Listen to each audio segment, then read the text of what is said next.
Okay, Act 2, Scene 1. Enter Polonius and Reynaldo.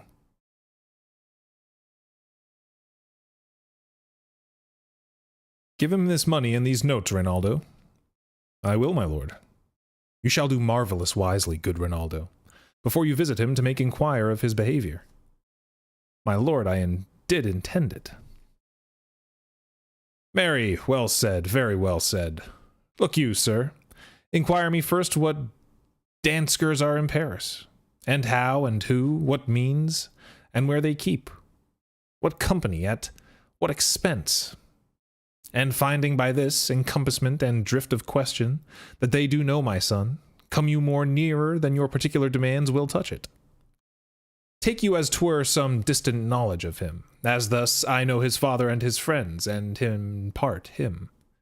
Do you mark this, Reynaldo? Aye, very well, my lord. And in part him, but, you may say, not well. But if't be he, I mean, he's very wild, addicted so, and there put on him what forgeries you please.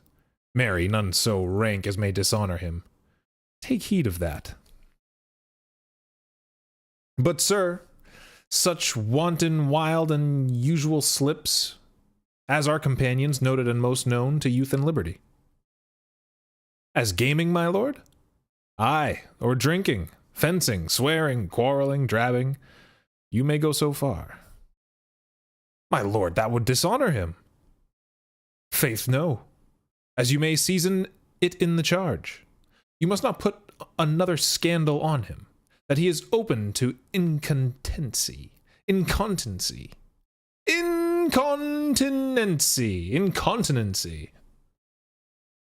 That's not my meaning. But breathe his faults so quaintly that they may seem the taints of liberty, and flash an outbreak of a fiery mind, a savageness in unreclaimed blood, of general assault. But, my good lord, wherefore should you do this? Aye, my lord, I would know that. Marry, sir, here's my drift, and I believe it is a fetch of warrant. You laying these slight sullies on my son, as 'twere a thing a little soiled, a thing working, mark you, your party in converse. Him you would sound, having ever seen in the predominant crimes the youth you breathe of guilty. Be assured he closes with you in this consequence, good sir, or friend, or gentleman, according to the phrase or the addition of man and country. Very good, my lord. And then, sir, does what was I about to say? By the mass, I was about to say something. Where did I leave? At closes in the consequence. At closes in the consequence, I marry. He closes thus. I know the gentleman. I saw him yesterday, or the other day. Or then, with such or such, and as you say, there was a gaming. There o'ertookens rouse, there falling out at tennis, or perchance, I saw him enter such a house of sale. Videlicet, a brothel, or so forth. See you now? Your bait of falsehood takes this carp of truth, and thus do we of wisdom and of reach, with windlasses and with assays of bias, by indirections find directions out. So by my former lecture and advice shall you, my son. You have me, have you not? My lord, I have. God be with you, fare you well. Good, my lord. Observe his inclination in yourself. I shall, my lord. And let him ply his music. Well, my lord. Exit. Enter Ophelia.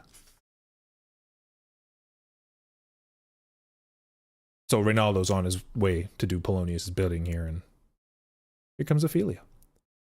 Farewell, how now, Ophelia? What's the matter? Oh, my lord, I have been so affrighted. With what in the name of God? My lord, as I was sewing in my chamber, Lord Hamlet, with his doublet all unbraced, no hat upon his head, his stockings fouled, ungartered and down-gyved to his ankle, pale as his shirt, his knees knocking each other, and with a look so piteous and imperpet as if he had been loosed out of hell, to speak of horrors, he comes before me. Mad for thy love? My lord, I do not know, but truly I do fear it. What said he? He took me by the wrist and held me hard. Then goes he to the length of all his arm, and with his other hand thus o'er his brow, he falls to such perusal of my face, as he would draw it. Long he stayed so. At last a little shaking of mine arm, and thrice his head thus waving up and down, he raised a sigh so piteous and profound, as it did seem to shatter all his bulk and end his being. That done, he lets me go, and with his head over his shoulders, turned he seemed to find his way without his eyes. For out a doors he went without their helps, and to the last bended their light on me. Come, go with me. I will go seek the king. This is the very ecstasy of love, whose violent property foredoes itself and leads the will to desperate undertakings. As oft as any passion under heaven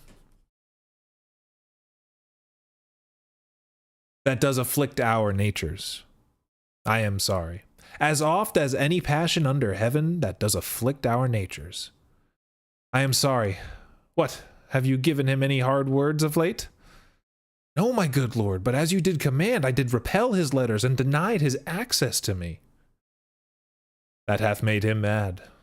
I am sorry that with better heed and judgment I had not quoted him. I feared he did but trifle and meant to rack thee. But beshrew my jealousy. By heaven, it is as proper to our age to cast beyond ourselves and our opinions as it is common for the younger sort to lack discretion. Come, we go to the king. This must be known, which, being kept close, might move more grief to hide than hate to utter love. Come. Exeunt. Up next, Act 2, Scene 2.